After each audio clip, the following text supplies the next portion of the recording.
Sehubungnya saya, Muhammad Nizam bin Mokhtar, dengan sesungguhnya dan suci hati mengaku dan berikrar bahawa segala keterangan yang akan saya berikan dalam perbicaraan ini adalah benar.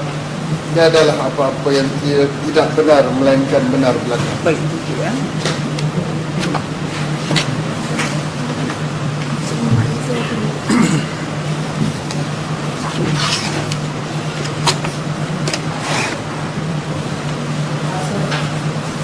Already I'm referring to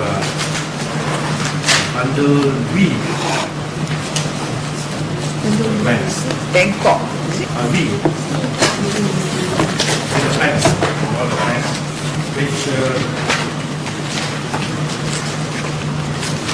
108.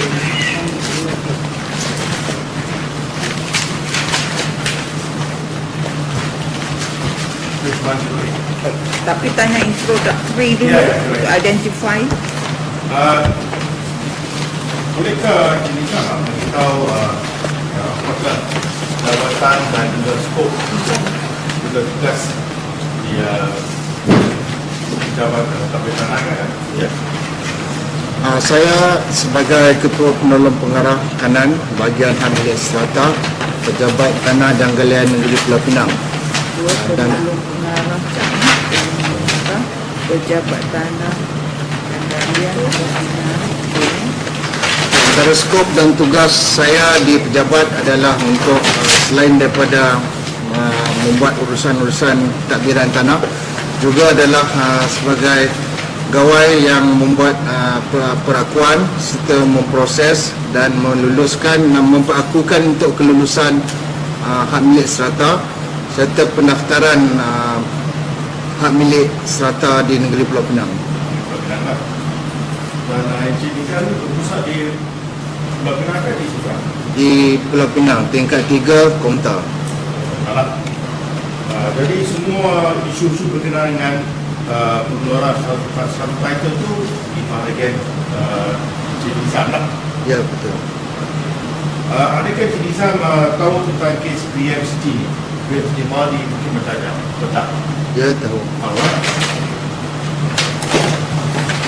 Sebelum saya tanya soalan selanjutnya, soalan yang pertama saya tanya, adakah strata title dikeluarkan untuk PMCT Mali?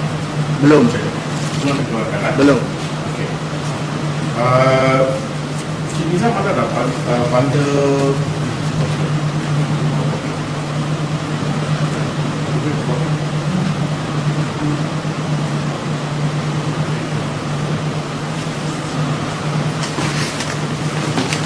ada bawa flash dulu.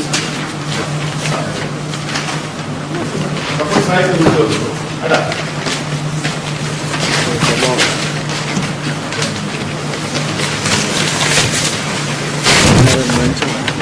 Ada. Okey.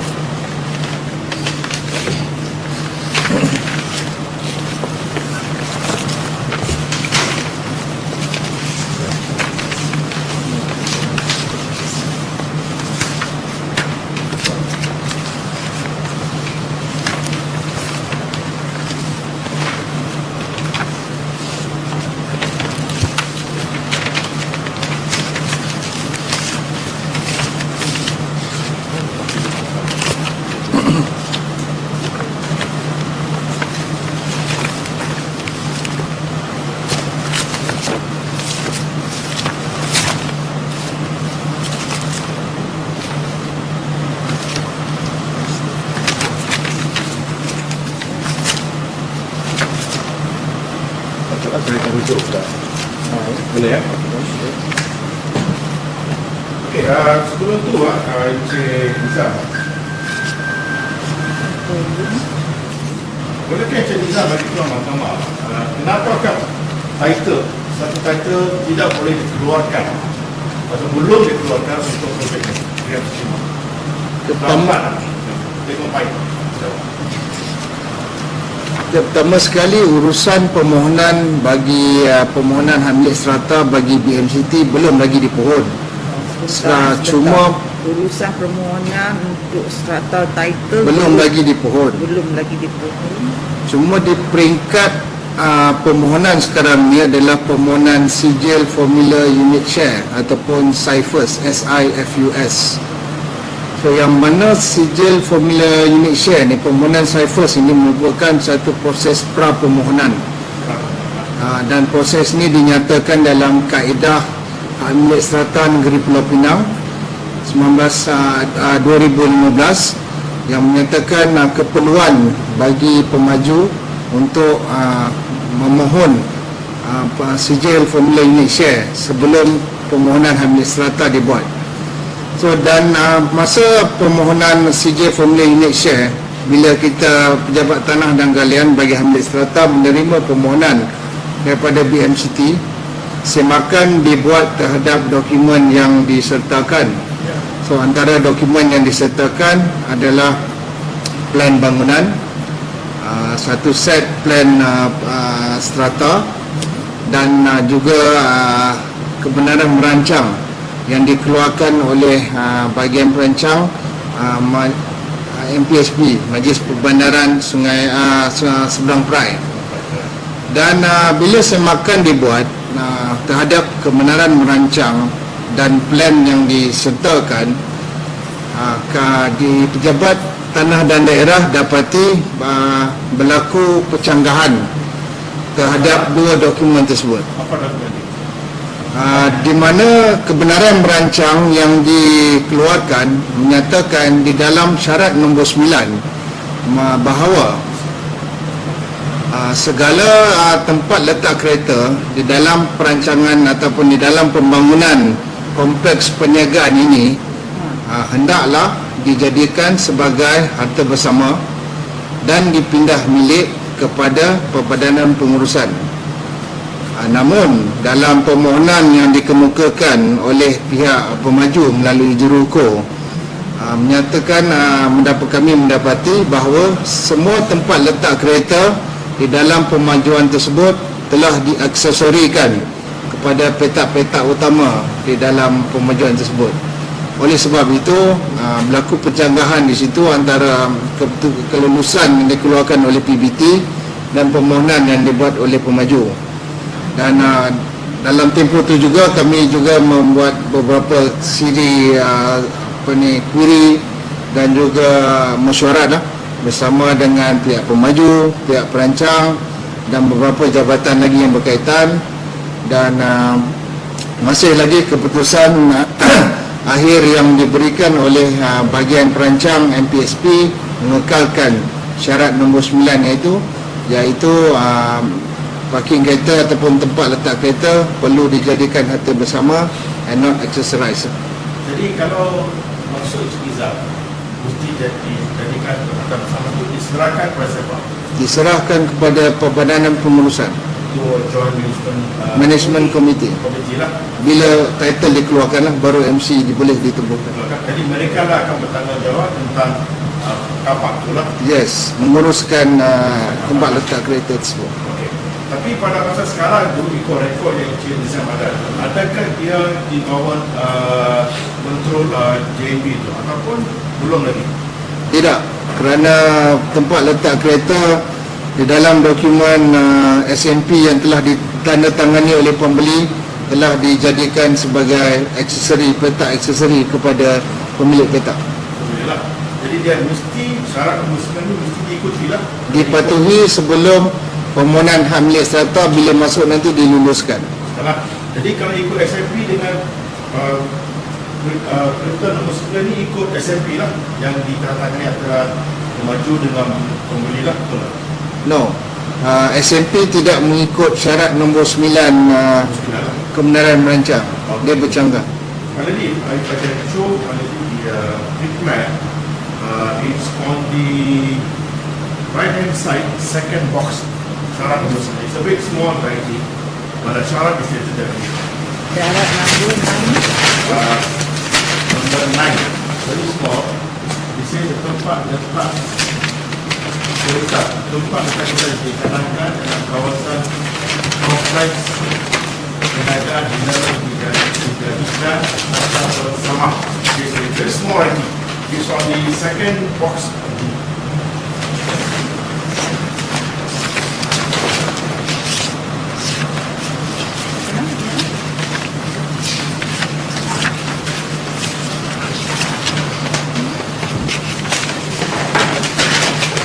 very small.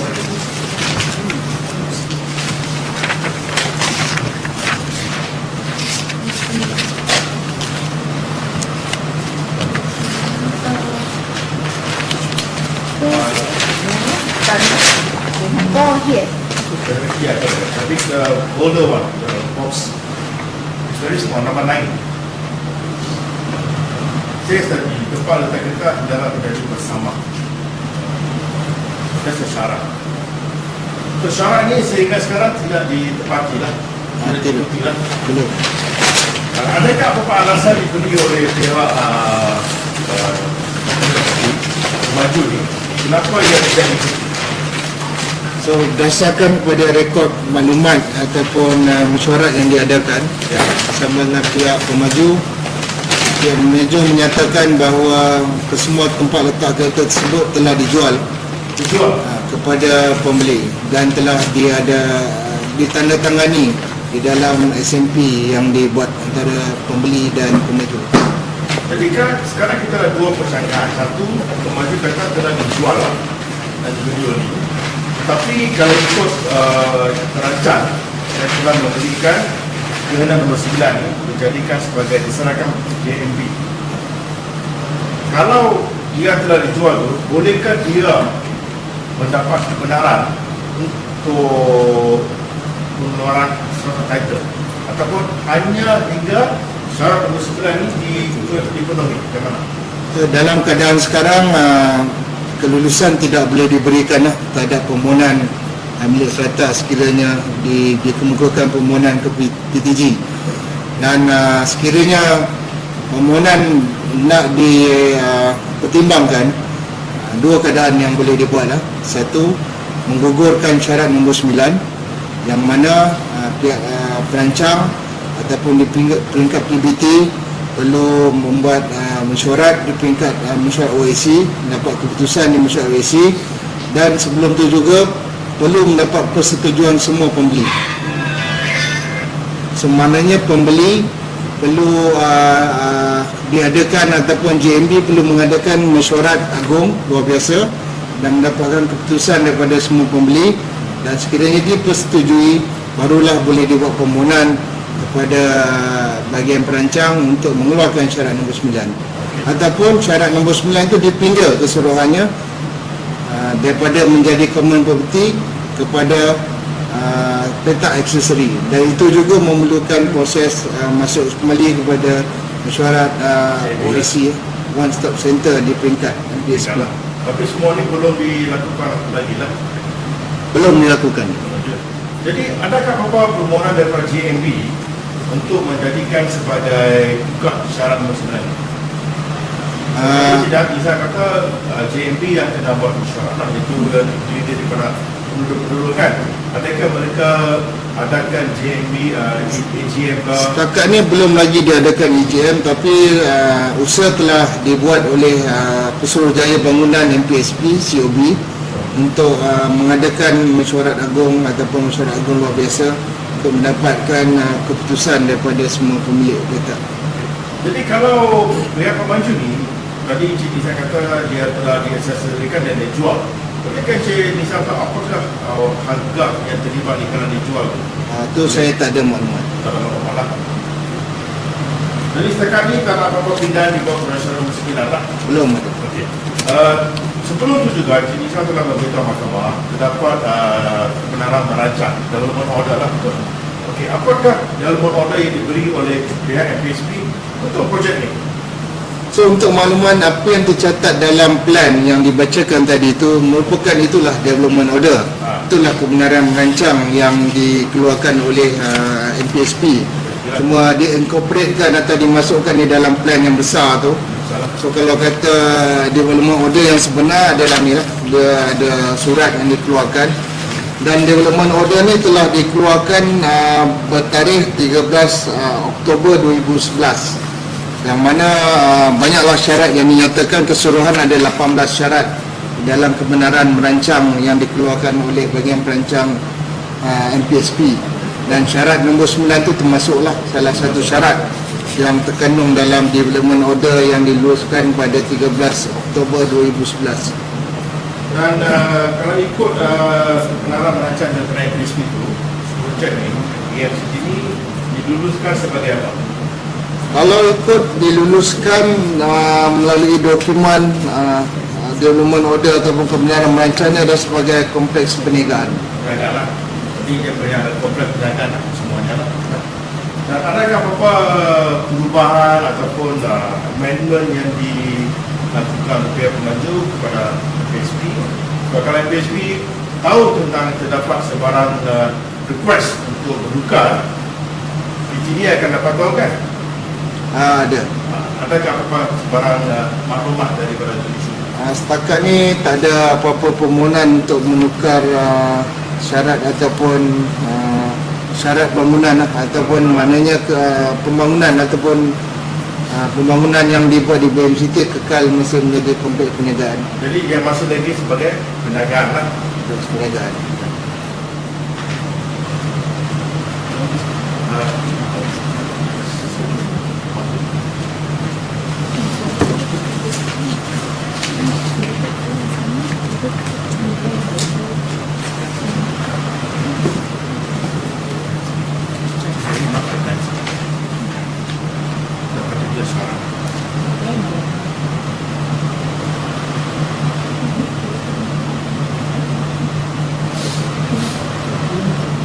Jadi maybe perhaps we can mark the plan page. Particularly the one which syarat pada 9. So page 108, 109. 108 mana dia? Di syarat-syarat terkait wajib dermawan pengesahannya oleh Haji Ahmad Fuad. Apa datang Haji Ahmad Fuad?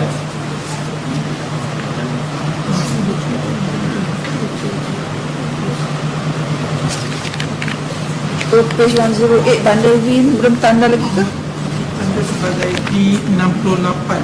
D68.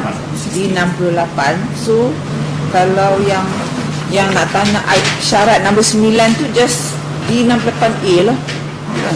Okay. Syarat nombor 9. D68A. Harus boleh bersama. Tak cross.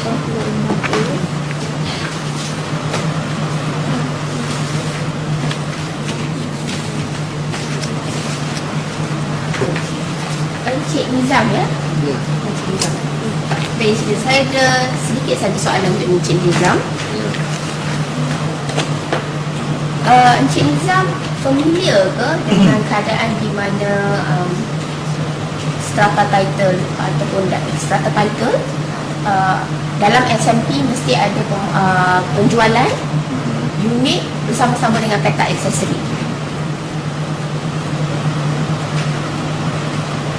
Kalau dalam SMP, bila kita jual unit-unit di bawah strata title, kebiasaannya pemaju akan jual unit-unit bangunan tersebut bersama dengan peta-peta aksesori. Adakah Encik Nizam familiar? Ya, kebiasaannya. Kebiasaannya. Jadi Encik Nizam setuju dengan saya bahawa dalam keadaan biasa dalam sebarang penjualan yang dibuat oleh pemaju kepada pembeli, pemaju akan menjual satu unit rumah bersama-sama dengan satu peta aksesori, sekurang-kurangnya satu. Kebiasaan macam itu. Kebiasaannya macam tu.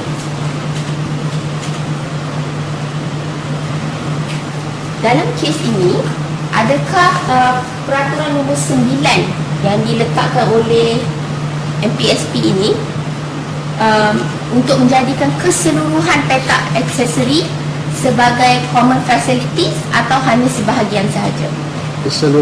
Keseluruhan. Tetapi pada pengetahuan Encik Nizam, keseluruhan peta aksesori ini telah pun dijual, telah pun diberikan kepada pemilik-pemilik unit seperti mana dalam SPA, begitu? Betul. Itu saja ya. Ada Nori. Nori. Ya. Okey, saksi dibebaskan. Terima kasih.